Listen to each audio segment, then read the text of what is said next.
Ia adalah salah satu dari 500 orang paling berpengaruh di dunia. Fokus hidupnya tidak pernah jauh-jauh dari dunia pendidikan. Siapa dia?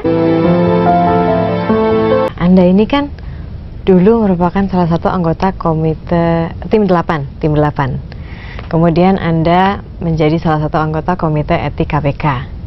Mengapa sih Anda begitu concern terhadap pemberantasan korupsi? Republik ini punya begitu banyak persyaratan untuk maju, berkembang, dan potensinya luar biasa. Yang menghentikan ini adalah korupsi. Korupsi itu faktor penghambat yang luar biasa bagi peningkatan kesejahteraan. Korupsi ada 3, Mbak. Korup karena kebutuhan. Kalau kebutuhan hidupnya, kerja misalnya nih, gajinya hanya cukup hidup 15 hari, terus 15 hari berikutnya apa sebulan? Ya dia terpaksa harus korup, bukan? Ini korup karena kebutuhan nih. Di situ sistem pergajian harus diganti. Jadi kebutuhannya terpenuhi. Lalu yang kedua, korup karena keserakahan. Ada tuh yang korup karena serakah. Udah terpenuhi kebutuhannya, tetap aja korup. Nah, korup yang karena keserakahan ini, hukumannya apa? Rasa takut.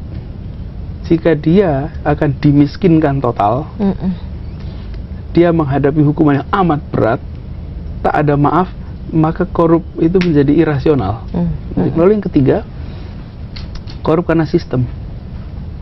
Sistemnya, meskipun orangnya mau baik, sistemnya membuat dia korup. Prosedurnya membuat dia terlibat korupsi. Nah, ini perbaiki sistemnya. Wacana pemiskinan menurut saya harus didorong. Ya. Pemiskinan. Kalau hukuman mati gimana, Pak? Hukuman mati itu, jika sistem hukum kita sudah sempurna, saya rasa nggak masalah. Tapi masalahnya hukum kita ini sering tidak, manusia itu nggak bisa sempurna. Bila ternyata terjadi kekeliruan, bagaimana mengembalikan nyawa yang sudah tiada itu?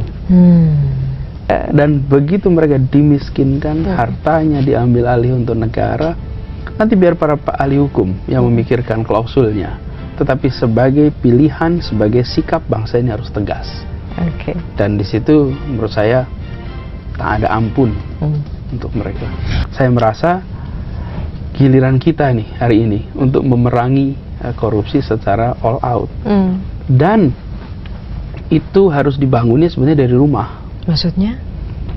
Menurut saya integritas itu harus dikembali menjadi tonggak utama. Dan itu mulainya di mana? Di rumah.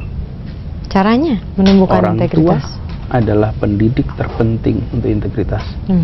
Saya selalu menganjurkan bagi ibu-ibu, bapak-bapak, bilangin sama anaknya, tolong kamu jangan mencuri ya. Ibumu tidak melahirkan pencuri, dan ibumu nggak melahirkan koruptor. Jangan sekali-sekali kalian korup. Berapa yang memberikan pesan kepada anaknya? Garisnya jelas. Ambil pilihan karir apapun juga, tapi tolong satu saja, jangan mencuri. Itu aja cukup. Jadi pesan itu dari rumah, bukan pesan ini kita mencoba di universitas. Sebetulnya kan harusnya dari rumah tuh. Biarkan setiap kali kita bertindak, berbuat tuh ingat ibu kita. Ada anak yang tega untuk bilang sama ibunya, Bu, saya jadi pencuri. Rahim ibumu tidak dipakai untuk lewatnya seorang calon koruptor.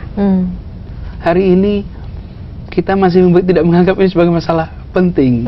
Kita masih bilang pokoknya cari karir, bahkan yang menjadi masalah untuk bisa lulus, orang tua ikut beli ujian, orang tua ikut, kan itu dari rumah, bukan?